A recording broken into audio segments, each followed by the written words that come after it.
Hey, Modernizing Medicine team, this is John Barrows with JB Sales. So I'm super excited to be part of your sales kickoff here. I've heard a lot of great things and all the potential you have in front of you. Brian Boyd and I went through a bunch of information about where you guys are, and we talked about putting together a little presentation here to talk about the age of the agile seller and kind of what I'm seeing out there. And for those of you who don't know me, I've been in sales for about 25 years, held every position in sales, started with Black & Decker, selling power tools, went to Xerox. From there, that's where I got my real sales education. I mean, talk about selling a commodity here, right? 45 pages a minute over 42 pages a minute. But that's really where I got my education and learned how to take rejection. And then I started a company called Thrive Networks doing outsourced IT support for SMBs, right? So we went into small businesses. We managed their entire infrastructure, servers, workstations, backup, security, everything. And it was similar to practices because I was knocking on doors. I was trying to get the executives to pay attention to me. So we did that. And look, I was about 25 years old when that happened, when we started that company. And I didn't know what I was doing.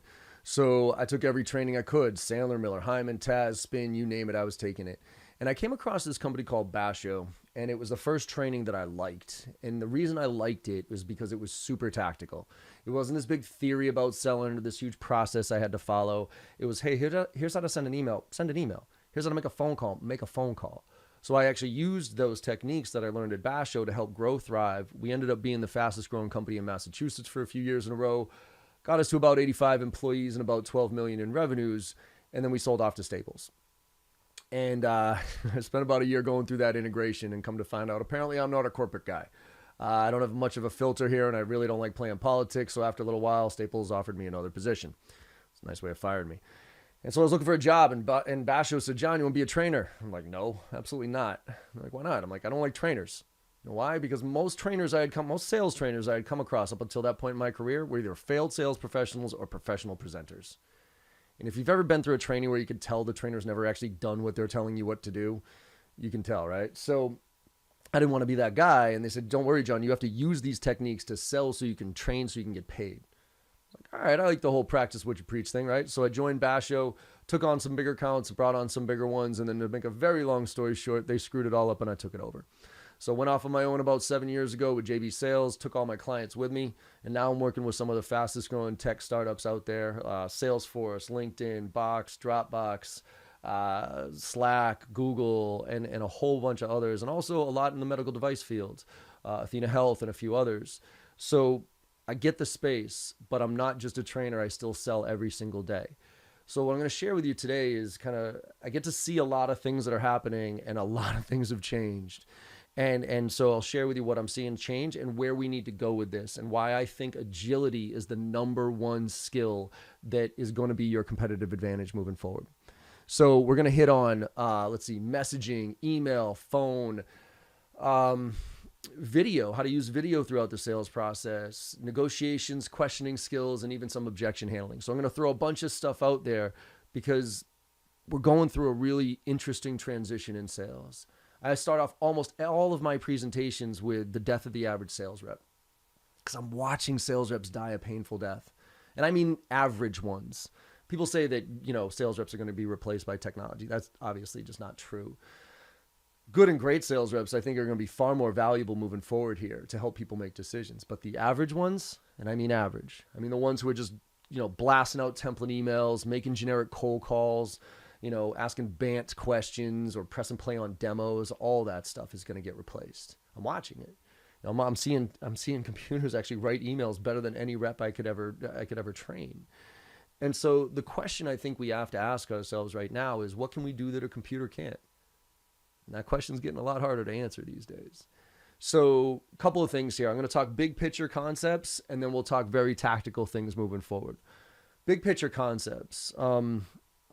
To try to address this and evolve here so that we can get better, right? And by the way, when I was talking about death of the average sales rep 4 or 5 years ago, that was before COVID even hit. Now COVID hits us, and those average sales reps are struggling. The people that didn't treat this as a profession to try to get better every single day and were just going through the motions, they're in some trouble right now. We have to adapt. So let's figure out how to adapt. And the two big picture concepts that help me, at least, is one of them is the concept of context over content. Okay, I stole this one from Gary Vaynerchuk. I don't know if any of you follow Gary Vaynerchuk. He's kind of crazy, but he's cool.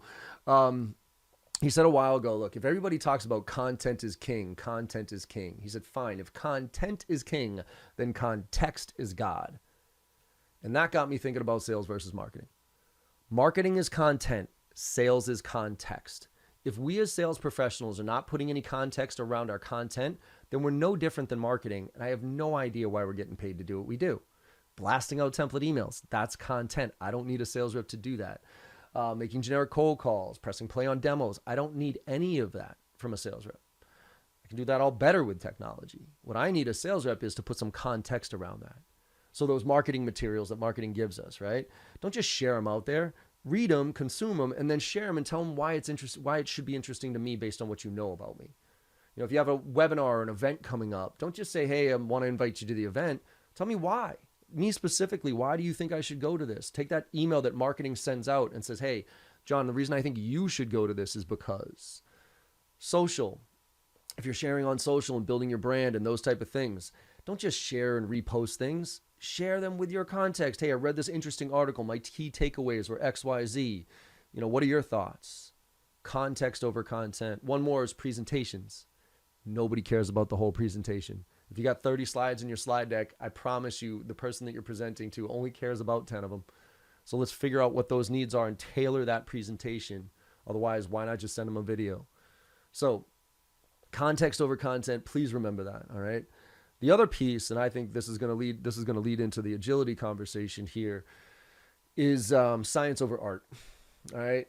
You know, obviously sales is a science and an art. There's no question about it. But sales should be looked at, in my opinion, as way more of a science than an art, especially right now, because the science lays the foundation for the art form to be that much more effective. The structure, the process that we put in place allows the art form to be more effective.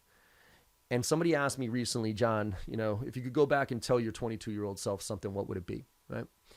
My number one answer to that, A/B split test everything you do. And I mean that.